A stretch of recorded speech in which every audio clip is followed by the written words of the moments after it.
All right, let's jump right in. We're about to crack open a chapter of the Bible that feels less like a sermon and more like a secret blueprint.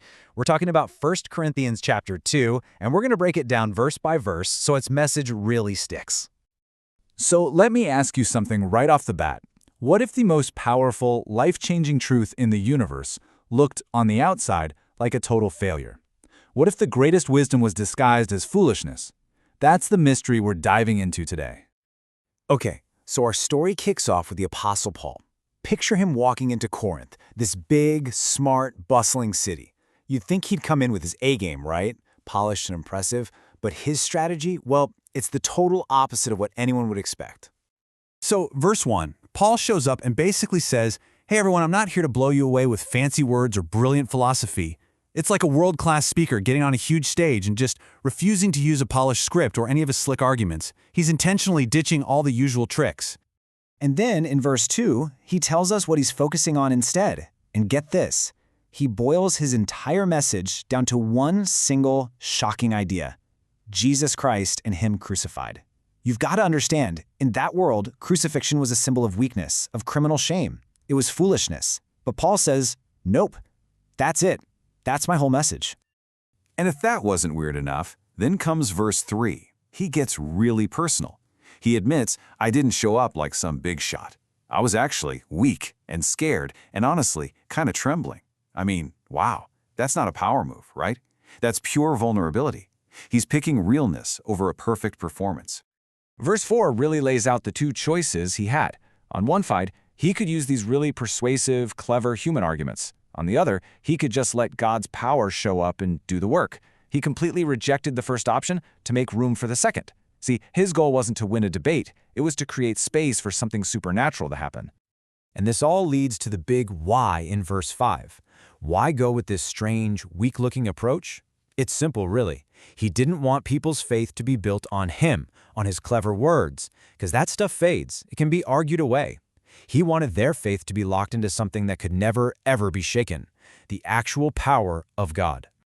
Okay, so that's the setup. But here's where it gets really interesting, because Paul's about to reveal that behind this super simple, almost foolish-sounding message, there's this deep, secret wisdom that basically everyone in charge had completely missed. So in verse 6, Paul's like, "Now hold on. I do talk about wisdom, but it's a different kind. It's for people who are ready for it.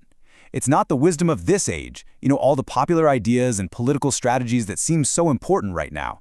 He says all that stuff is like building a giant, amazing sandcastle. It looks incredible, but the tide is coming in and it's all just going to wash away.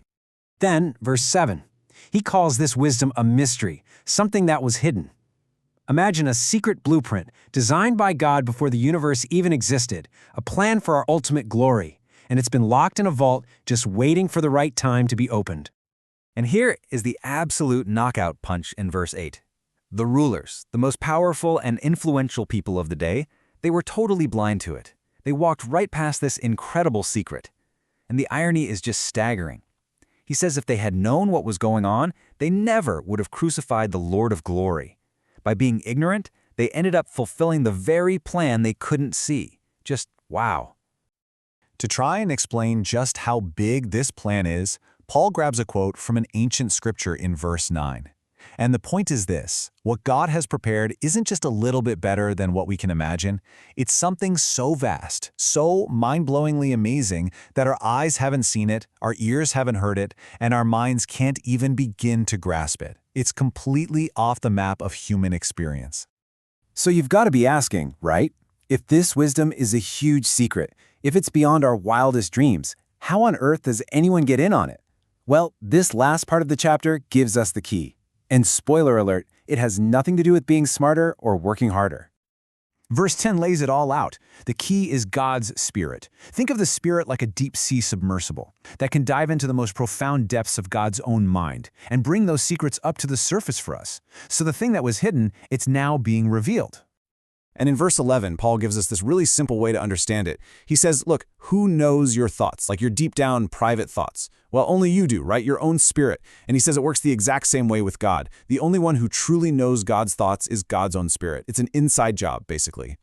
Then in verse 12, he brings it right back to us. He says we haven't received the spirit of the world, that temporary sandcastle wisdom we talked about. No, we've received the spirit that comes from God. And there's a reason for it. It's so we can actually understand and recognize all the incredible things God has freely given us. So how do you even talk about all this stuff? Verse 13 says it takes a new kind of language, one taught by the Spirit. You have to explain spiritual realities with Spirit-taught words. It's like trying to get two gears to connect. They have to be made of the same stuff to really work together. And this right here is why this whole message just sounds like crazy talk to a lot of people. Verse 14 is super direct about it. It says that someone without the Spirit just can't get it. To them, it's foolishness. It's not that they aren't smart. It's that they're using the wrong tool for the job. It's literally like trying to hammer a nail with a calculator. The calculator isn't dumb. It's just not a hammer. But then, verse 15 flips it. The person who is spiritual, they can make sense of it all. It's like they've been lifted up to a mountaintop and can see the entire city below. They see all the roads, how they connect, which ones are dead ends. They have a perspective, a clarity that's just impossible when you're down there in the middle of it all. And the whole chapter builds to this one absolutely mind-blowing finale in verse 16. Paul asks this huge rhetorical question from the Old Testament: who can possibly know the mind of the Lord? And the answer everyone would know is nobody. But then he delivers the final line. He says, but we have the mind of Christ. The claim is just staggering, that through the Spirit we actually get access to the thinking, the priorities, the perspective of Christ himself. And that leaves us with a pretty massive question to chew on, doesn't it? What in the world would it look like to actually live your life with the mind of Christ?